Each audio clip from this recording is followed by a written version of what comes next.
Hello and welcome back, all my Dragon Ball theorists. This is perhaps the most anticipated manga chapter of the arc, mainly because of the early leaks that have been coming out of Goku having a hole punched into his chest. Literally on Twitter, both Goku and Moro were trending, which is exciting to see, and we have to give Toyotaro credit for delivering one of the most graphic manga chapters in recent history, which is something the old school fans have missed.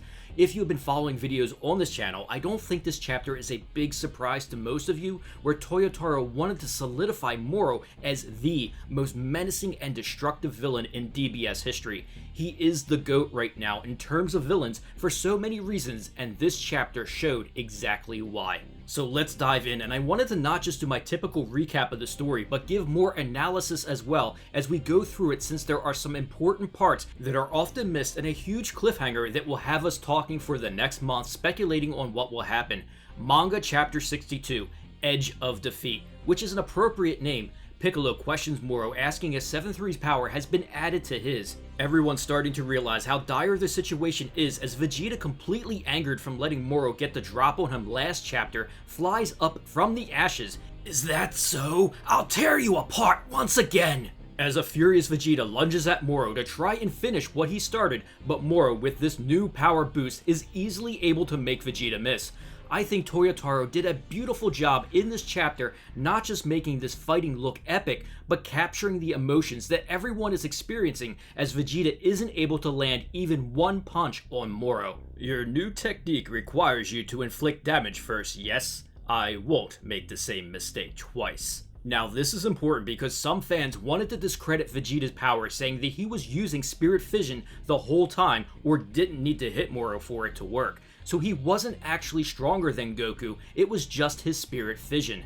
However, that factually just isn't true. Vegeta's spirit trading improved his power level beyond Goku UI, as Moro easily dominated Goku fighting at full power, and Vegeta had to be more powerful and also fast enough to make contact for Spirit Fission to even work in the first fight. Just wanted to clear that up, even if Goku stating that Vegeta had clearly surpassed him wasn't enough. So with Vegeta being the final hope, Moro wants to make quick work of the only threat there and demonstrate his new abilities and power. Gohan trying to give Vegeta advice since he isn't aware of 7-3's battle powers and that it had a time limit of only 30 minutes. Piccolo being hopeful, thinking if they run out the clock, Moro will return to his former self. Then an eerie statement that I love from Moro as he laughs. "This power has returned home. There is no time limit." I think this statement describes how Moro likely views all life in the universe, that he is a god and all power is rightfully his. Hence the statement that 7-3's power has returned home. In fact, as Moro now disappears from in front of Vegeta, then clasps down on the back of his neck, everyone except Goku and Vegeta know what this means. As Vegeta frees himself, we realize it is too late, as in the palm of Moro's hand, we see an image of Vegeta and Moro stating he also has 7-3's copy abilities.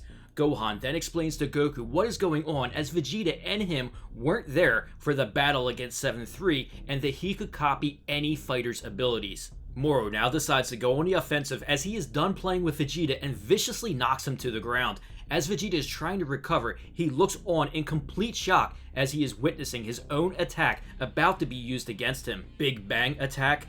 Isn't that what you call it, Vegeta? As an immense energy blast lays waste to Vegeta, it's important to understand that Moro's power can amplify it drastically, so this blast leaves the entire area decimated, which means Vegeta is now out for the count. Then Moro mocking the attack as if it was supposed to impress anyone and having such a grandiose name for such an ordinary ki blast. As this chapter continues, Toyotaro really drives home the despair these fighters are about to experience, as Piccolo states this is worse than we thought. If he's got Vegeta's abilities, that means he can use Force Spirit Fission. You guys always had the Fusion Dance, the Potara Earrings, and other means of combining as last resorts, but those would be rendered useless now. So it's been made clear that we aren't going to see Vegito or Gogeta, which I have to say I am extremely pleased with. This has been a really enjoyable arc and it continues to get better, and I would hate to see another fusion being the answer to defeating such an interesting villain like Moro. Now back on the lookout, as everyone watches, they realize there isn't anyone left to really fight, so it's up to Dende as the god of Earth to step in and try and heal the injured fighters. Meanwhile, as Dende descends down to the battle, Krillin is also approaching. There is a look of desperation on his face as he can sense everyone's energy getting smaller and smaller. If only he had given Goku some senzu beans before we split. With Vegeta out, Gohan and Piccolo lunge in, but realistically they are ants compared to Moro at this point, and he has to restrain himself to not destroy them. Moro blasting Gohan in the air, then Piccolo using his elastic arms to grab on, but quickly receives an energy blast as well. Piccolo stating, "I won't let go, even if you kill me." This is where Moro lets them in on the gravity of the situation as he chuckles. "You haven't realized that I'm keeping you alive? You people are my meal, you know." I really enjoy the persistence of the Z fighters as Gohan creates an energy ring and fires it at Moro to try and restrain his upper body while Piccolo has his legs. As Gohan secures Moro, Piccolo screams, "Unleash it now, Goku!" I really enjoy this panel here as it gives me that flashback vibe of one of my favorite Kamehamehas of all time against Cell. Goku instant transmissions behind Moro as he prepares to release his biggest Kamehameha. Some awesome images capturing the amount of power Goku is putting into this, but Moro doesn't look worried as he goes to stop it with his one free arm. Then Goku puts all his remaining strength to try and finish Moro right here as it explodes at point blank range. Then as the dust clears, Moro is missing an arm as everyone looks on eagerly hoping that it worked. Then Moro calmly staring at Goku makes him realize that he had messed up. The fear on Goku's face as he wasn't prepared for what happens next, as Moro regenerates his arm at the same time punching a hole into Goku's chest, screaming out in pain as everyone looked on in disbelief that this is happening. As blood pours out of the hole in Goku's chest, Moro says, "Yes, Piccolo's regeneration. Did I fail to mention that the abilities 7-3 copied are now mine forever, with no pesky time limits?" This has huge implications as Moro was nearly impossible to defeat with all his hack abilities and power, but now Gohan, Piccolo, and even Vegeta's abilities are now part of Moro forever. As a near lifeless Goku falls before Moro and he tells him, "Don't go dying on me just yet," Gohan is witnessing the death of his father. I can only imagine what is going through his mind. Moro looks to devour Goku's energy before he passes on, which was the point of all of this. Then a completely enraged Gohan does everything within him to stop his father from dying at the hands of Moro, but his attacks just have no effect. With one punch, Moro completely knocks out Gohan, and it looks like he shattered his teeth in the process. It seems that Saiyans receive a power boost when enraged, but it's hardly enough to fill the chasm between us. I know some people might be upset with this, but this statement is important by Moro.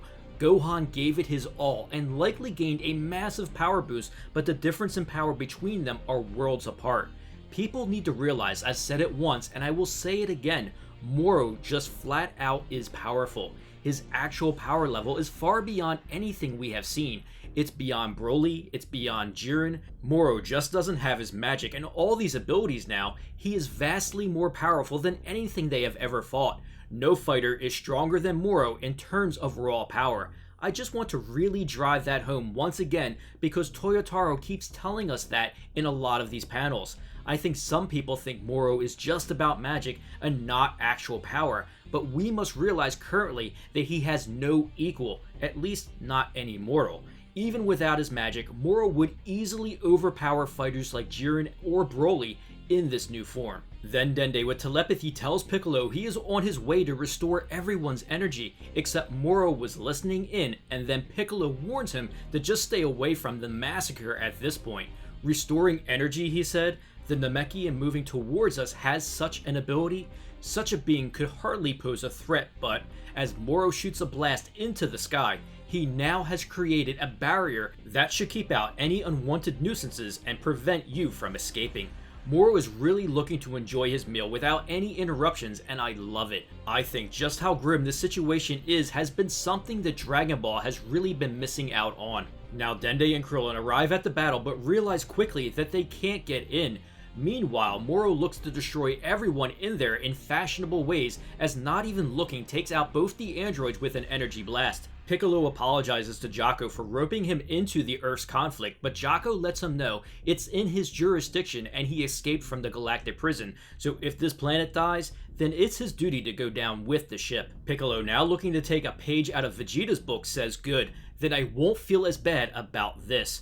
That barrier is a blessing in disguise since it will keep any destruction contained.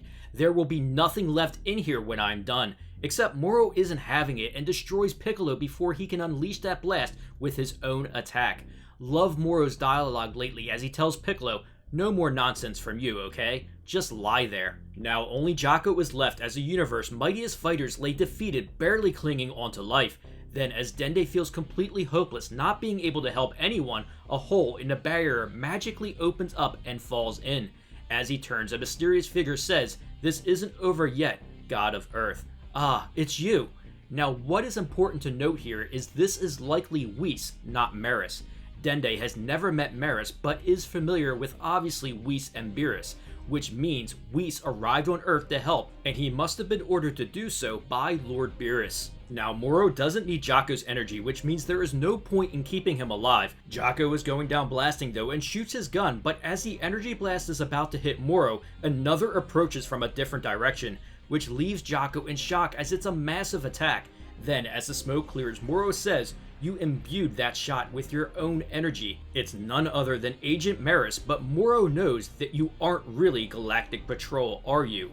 This is the cliffhanger of the Crazy Dragon Ball Super Manga Chapter 62. I can make an entire video on just this cliffhanger and go over what is coming up for the next chapter, so I don't want to make this video too long. However, I want to state what is interesting is, how long has Moro known that Maris isn't part of the Galactic Patrol? Was it from the beginning? Did Whis and Beerus arrive on Earth with Maris and granted him permission to intervene? There's a lot to dissect here, and that will be my main plan for the next video. Now tell me, what did you think of Manga Chapter 62, and do you love the direction of this arc? I am really excited because I believe coming up, we're going to get to know a lot more about the Angel and God hierarchy, so I think this is all going to be worth it, even though our favorite fighters have to pay a horrible toll in the process. If you enjoyed this video, don't forget to share it and smash that like button. Also, please subscribe to support the channel and turn on that notification bell to keep those theories coming.